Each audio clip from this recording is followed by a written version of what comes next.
Bonjour et bienvenue dans cet extrait d'Euronews, le débat qui s'articule aujourd'hui autour de la 5G et de la façon dont elle va changer l'Europe. Alex Sinclair de GSMA, Philippe Song de Huawei et Laurent Leboucher d'Orange se sont joints à moi pour explorer cet avenir de la 5G. Écoutons leur point de vue. Comment se passe le déploiement de la 5G? Beaucoup de gens disent que l'Europe est en retard. La première chose à souligner est que la 5G est la génération de téléphonie mobile la plus rapide jamais déployée. On compte déjà près de 214 réseaux en service. Les leaders mondiaux à l'heure actuelle sont des pays comme la Chine, la Corée du Sud et les États-Unis. Mais l'élan ici aussi est important.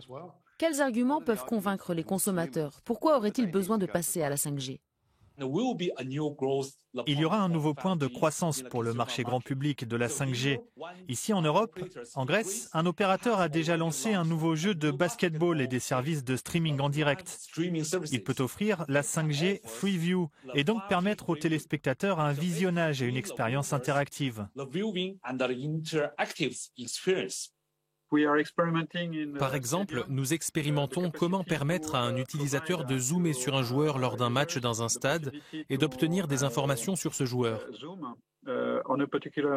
Nous avons donc besoin d'arriver à une sensation d'immersion. Passons au thème de la sécurité et de la vie privée. Comment parler de ces questions? Comment les aborde-t-on actuellement?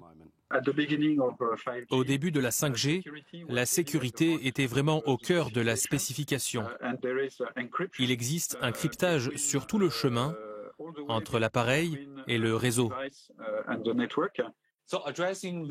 Relever ces défis est donc notre priorité absolue. Nous travaillons sans relâche pour développer des produits et des solutions de qualité, sûres et dignes de confiance. Lorsque la 2G a été créée, le paradigme de la sécurité était complètement différent. Il s'agissait davantage de sécurité par la confidentialité. Les algorithmes de cryptage étaient dans des coffres. Aujourd'hui, la sécurité repose sur l'ouverture et sur la possibilité pour tous les chercheurs de s'attaquer ouvertement à la technologie grâce à la production participative. Et ça marche. Et puis, vous savez, les réseaux 2G existent depuis 30 ans. Il est temps de les mettre à l'arrêt. J'entends souvent dire que la 5G va nous aider à réduire nos coûts énergétiques. Si vous regardez les volumes de données que nous traitons par rapport à ces 10-15 dernières années, les ordres de grandeur sont différents. Mais la quantité d'énergie utilisée par les opérateurs reste très stable.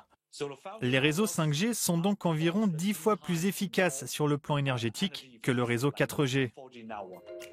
C'est la fin de cet extrait de notre débat en ligne. Vous pouvez retrouver l'intégralité de Euronews, le débat comment la 5G va changer l'Europe sur notre site euronews.com. À très bientôt.